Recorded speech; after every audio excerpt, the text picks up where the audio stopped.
नमस्कार दोस्तों, आपका एक बार फिर से स्वागत है हमारे YouTube channel study with Surya academy.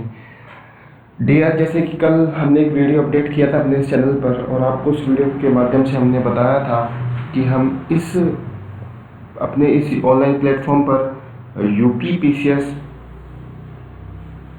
RO और जितने भी अदर एग्ज़ाम हैं उनके लिए हम करंट अफेयर का एक सीरीज स्टार्ट कर रहे हैं। तो उसके संबंध में आज हम फरवरी माह का करंट का पार्ट 1 आपके सामने लेकर आ रहे हैं। मैं आपसे उम्मीद करूंगा कि आप इस पार्ट को एंजॉय करेंगे और जो भी आपका फीडबैक है आप कमेंट बॉक्स में ज़रूर बताएंगे। और इस वीडियो को जितना ज़्यादा से ज़्यादा शेयर किया जाए उतना अच्छा रहेगा, क्योंकि ये बिल्कुल क्रिप्स जिसको बोल सकते हैं आप वो वीडियो है। इसमें ज़्यादा घोच करने की कोशिश नहीं की कि टू द पॉइंट हमने बात की है वन लाइनर फॉर्मेट में, ताकि आपको कम समय में करंट तैयार किया जाए। अभी जब आप वीडियो देखेंगे तो आपको एक आइडिया मिल जाएगा। इससे पहले आप पेन और कॉपी लेके ज़रूर बैठें, ताकि आप वीडियो को जैसे ही सुनते जा रहे हो अपने हैंड रिटन में भी उतारते जाएं, क्योंकि जब आप ये पूरा फरवरी के दोनों पार्ट कंप्लीट कर लेंगे तो आप देखेंगे कि एक पेज में एक A4 शीट में आपका फरवरी का जो करंट अफेयर है वो तैयार हो चुका है। तो उससे आपको मेंटली प्रेशर नहीं पड़ेगा कि कैसे इस करंट अफेयर से मैं टैकल करूं। तो बेटर यही है कि पेन और कॉपी उठाकर बैठें और प्लीज़ एक बार चैनल को शेयर, लाइक एंड सब्सक्राइब जरूर कीजिएगा। चलो स्टार्ट करते हैं आज का अपना टॉपिक। Dear, welcome again. 1 फरवरी को राष्ट्रीय तटरक्षक दिवस मनाया जाता है। राष्ट्रीय तटरक्षक दिवस। लैंग्वेज आपको इजीली दिख जाएगी, अगर कहीं पर कोई मिस हो रहा है तो बता दीजिएगा। राष्ट्रीय तटरक्षक दिवस 1 फरवरी को मनाया जाता है। 1 फरवरी को क्यों? क्योंकि 1 फरवरी 1977 में आपका इंडियन कोस्ट गार्ड जो है उसका गठन किया गया था। तो अब यूपी पीसीएस वाले डे को बहुत ज़्यादा फोकस कर रहे हैं, वो पूछते हैं 2 फरवरी में रहेगा आपका वर्ल्ड वेटलैंड डे। 2023 प्री का ये क्वेश्चन भी है कि 2 फरवरी को क्या सेलिब्रेट किया जाता है। और 2 फरवरी 1971 में ईरान के शहर रामसर में एक सम्मेलन हुआ। उस सम्मेलन के तहत हमने वहाँ पर एक वेटलैंड का कॉन्सेप्ट निर्धारित किया। अब अगर हम भारत में देखें, भारत में टोटल कितने वेटलैंड हैं? टोटल 85। जब मैं ये वीडियो बना रहा हूँ तब 85 है। और मैक्सिमम कहाँ पर है, किस राज्य में है? वो तमिलनाडु में है, देन यूपी। अगर वो ये पूछ ले कि मैक्सिमम एरिया वेटलैंड का किस राज्य में है तो वो गुजरात है। ये तीनों फैक्ट आप जरूर तैयार रखिएगा। नेक्स्ट पॉइंट हमारा पास आता है, एक प्रधानमंत्री द्वारा एक प्रोजेक्ट है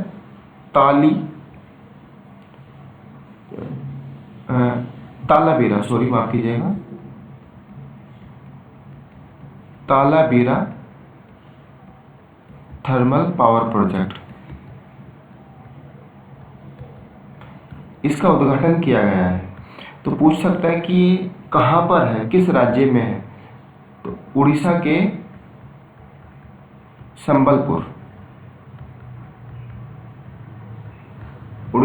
संबलपुर में इस प्रोजेक्ट को बनाया जा रहा है, जिसका उद्घाटन प्रधानमंत्री जी ने किया। पेरिस ओलंपिक 2024 आयोजन होगा। इसमें मसाल वाहक चुने गए हैं, वो हैं भारत के अभिनव बिंद्रा। तो इस तरह से क्वेश्चन पूछा जा सकता है कि 2024 ओलंपिक के लिए किसको मसाल वाहक के रूप में चुना गया, या फिर वो नाम दे करके बोला जा सकता है कि इनको मसाल वाहक चुना गया किसके लिए।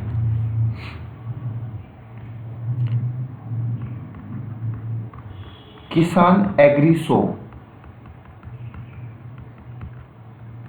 2024, इसका आयोजन किया गया है हैदराबाद। तेलंगाना का ये सबसे बड़ा शो है, तेलंगाना का सबसे बड़ा, माफ कीजिएगा, तेलंगाना का सबसे बड़ा ये एग्री शो है। Next, Khelo India centre of excellence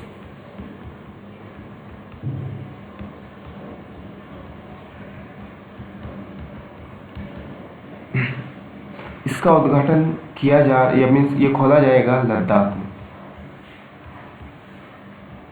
Ladakh एक यूटीज है, आपको पता है, और हाल ही में इसमें कुछ चेंजेस हुआ है जिलों को लेकर के।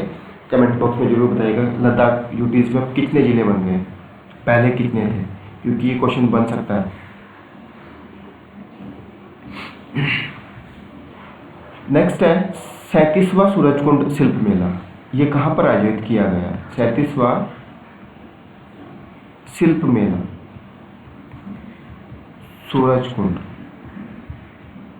सूरजकुंड शिल्प मेला, ये कहाँ पर किया गया है आपका आयोजन? ये है फरीदाबाद, हरियाणा में। राष्ट्रपति महोदया ने इसका उद्घाटन किया है। तो जहाँ पर राष्ट्रपति और प्रधानमंत्री की एक्टिविटी है तो वो न्यूज़ थोड़ा फोकस करें, क्योंकि वो पूछी जा सकती है। 4 फरवरी विश्व कैंसर दिवस, विश्व कैंसर दिवस, ये दिवस WHO द्वारा मनाया जाता है।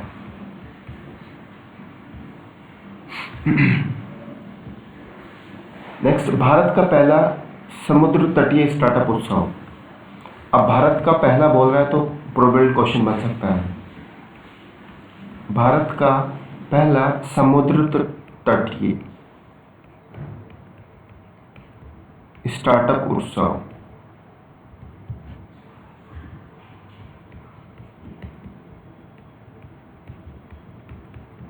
ये कर्नाटक के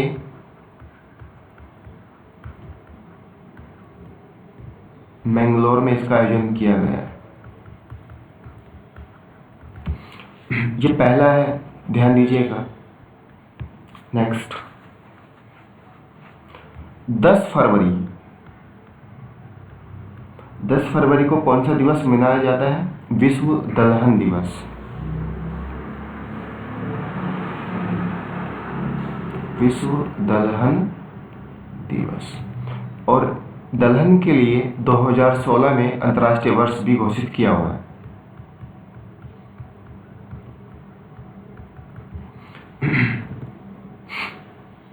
नेक्स्ट पॉइंट, 13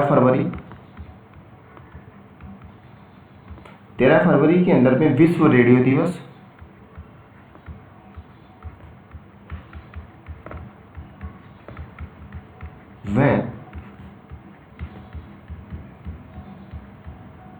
वह राष्ट्रीय महिला दिवस मनाया जाता है। अब राष्ट्रीय महिला दिवस इसलिए है क्योंकि सरोजिनी नायडू जी का जन्म जयंती है।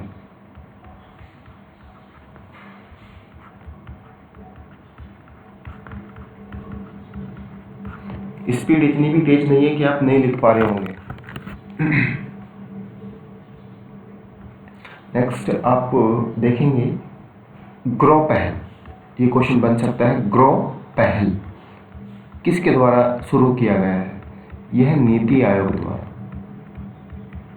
क्या है इस पहल के अंतर्गत में? इसमें टारगेट वर्ष रखा गया है 2030, और इस टारगेट वर्ष में लिखा गया है कि भारत में जो 26 मिलियन हेक्टेयर बंजर भूमि है उसको बहाल करना है, क्योंकि आपको पता है जैसे जैसे लैंड डिग्रेडेड होता चला जाएगा तो मरुस्थलीकरण बढ़ेगा, तो उस मरुस्थलीकरण से बचने के लिए ये टारगेट सेट किया हुआ। टारगेट पूछा जा सकता है, पहल पूछी जा सकती है कि ये है क्या। 2026 तक अगेन दुबई क्या करने जाने वाला है अभी देखेंगे। पहली एयर टैक्सी सेवा शुरू करने की पहली एयर टैक्सी सेवा शुरू करने की बात कर रहा है। टारगेट 2026। नेक्स्ट, उड़ीसा का 4th जैव विविधता विरासत स्थल किसको हाल ही में घोषित किया गया है, वो है आपका गुप्तेश्वर वन।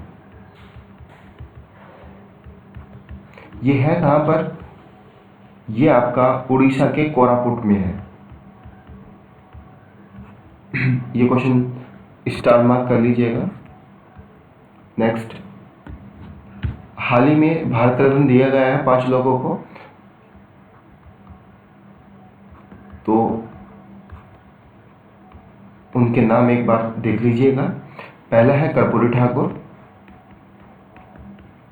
ये एक्स CM ऑफ बिहार है। दूसरा है LK आडवाणी। तीसरा है आपके पास नरसिम्हा राव।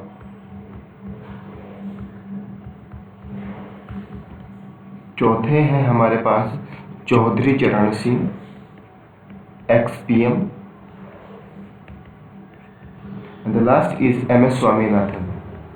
MS स्वामीनाथन आपको पता होगा, हरित क्रांति के जनक इनको कहा जाता है।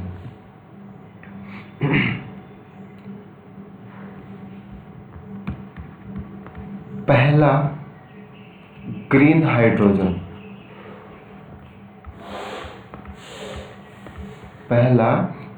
हाइड्रोजन ईंधन स्टेशन पहला है, ध्यान दीजिएगा।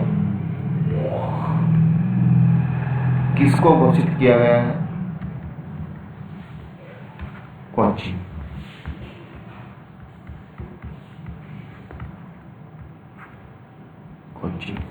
और आपको ये भी फैक्ट पता होगा क्योंकि यूपी PCS में ये क्वेश्चन पहले भी आ चुका है कि कंप्लीटली सौर ऊर्जा से चलित एयरपोर्ट, तो कोच्चि इस संबंध में इंपॉर्टेंट बन सकता है।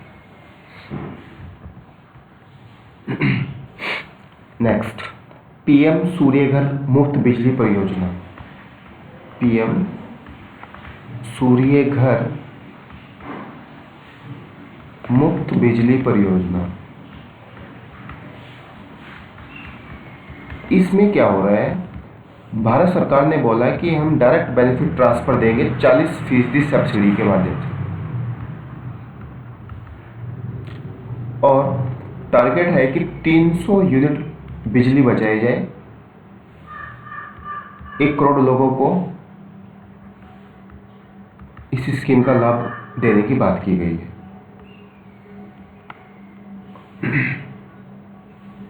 अभी हाल ही में नेटो का 31वां मेंबर सदस्य बना है फिनलैंड। थोड़ा ध्यान दीजिएगा, 31, 32 ये दो तीन नाम और हैं, ये फरवरी की बात चल रही है। उत्तराखंड, मैं शॉर्ट फॉर्म लिख रहा हूँ UKD। उत्तराखंड के अंदर में अभी हाल ही में यूनिफॉर्म सिविल कोड लागू हुआ है, मीन्स ये विधानसभा से पास किया गया है और इसको लागू भी कर दिया गया है। तो UCC को सर्वप्रथम जो लागू किया गया वो गोवा में किया गया। कहाँ? गोवा, देन उत्तराखंड। अब आप मुझे कमेंट बॉक्स में बताएंगे कि UCC uniform civil code Bharat के संविधान के कौन से आर्टिकल में आता है और कौन से भाग में आता है। आर्टिकल और भाग दोनों बताएंगे क्योंकि क्वेश्चन बन सकता है। नेक्स्ट, एक रूसी अंतरिक्ष यात्री हैं।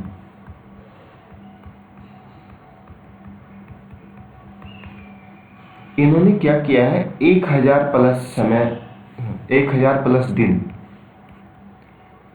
ठीक है, अंतरिक्ष में बिताए हैं।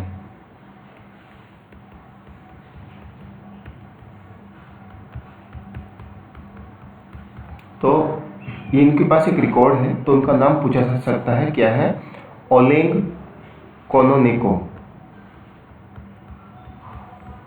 ओलेग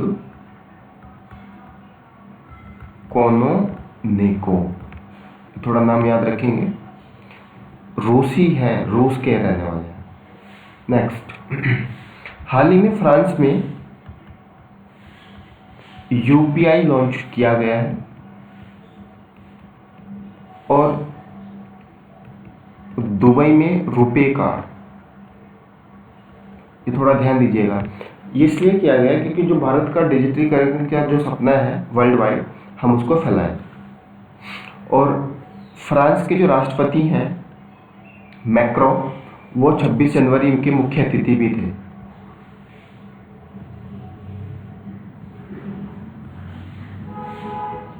तो ये क्वेश्चन भी बन सकता है, मुख्य अतिथि कौन थे, राष्ट्रपति मैक्रो। तो ये चीज थोड़ा ध्यान दें। नेक्स्ट, अभी हाल ही में राष्ट्रपति के द्वारा 16वां फाइनेंस कमीशन गठित किया गया है, जिसके जो हेड होंगे वो होंगे नीति आयोग के पूर्व डिप्टी हेड डॉक्टर अरविंद पनगरिया, और जो इसके सेक्रेटरी रहेंगे, सचिव रहेंगे, वो हैं ऋत्विक रंजन पांडे।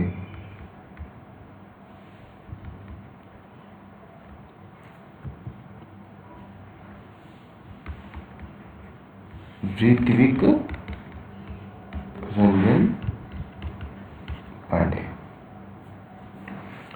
आप कमेंट बॉक्स में फिर बताएंगे कि फाइनेंस कमीशन कौन से आर्टिकल में आता है, कितना कार्यकाल रहता है और इसको कौन अपॉइंट करता है, और ये अपनी रिपोर्ट किसको सबमिट करते हैं। यूपी सरकार प्लस आईआईटी रुड़की के मध्य एक समझौता हुआ है, किसको लेकर के, आपदा प्रबंधन को लेकर के। तो थोड़ा ध्यान देंगे इस पॉइंट पर, आपदा प्रबंधन हेतु। यूरोपियन यूनियन, इटली और नासा ने एक सैटेलाइट या एक मिशन भेजा है शनि उपग्रह हेतु। उस मिशन का नाम है कैसिनी हुइंजेंस मिशन। तो ये मिशन पूछा जा सकता है किसके लिए है और किसने भेजा है। तो 3 इसमें सदस्य हैं। नेक्स्ट, एक पेस मिशन करके भेजा है। पेस ये किस किस का है, ये नासा के द्वारा है, नासा द्वारा। इसके अंदर में क्या होगा, जो आपके पास ओशन है और जो आपका पास एटमॉस्फेयर है उसका अध्ययन करेगा।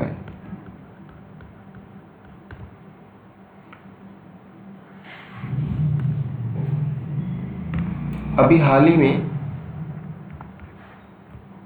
23वें नंबर का SDG सम्मेलन हुआ है, ये हुआ है न्यू दिल्ली में। न्यू दिल्ली और पार्ट 1 का लास्ट, वर्ल्ड बैंक ने एक रिपोर्ट रिलीज की है, लॉजिस्टिक परफॉर्मेंस इंडेक्स,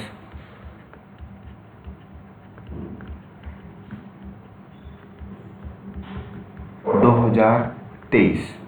इसमें जो भारत की रैंक है वो पूछी जा सकती है और पूछा जा सकता है कि कौन इस रिपोर्ट को रिलीज़ करता है।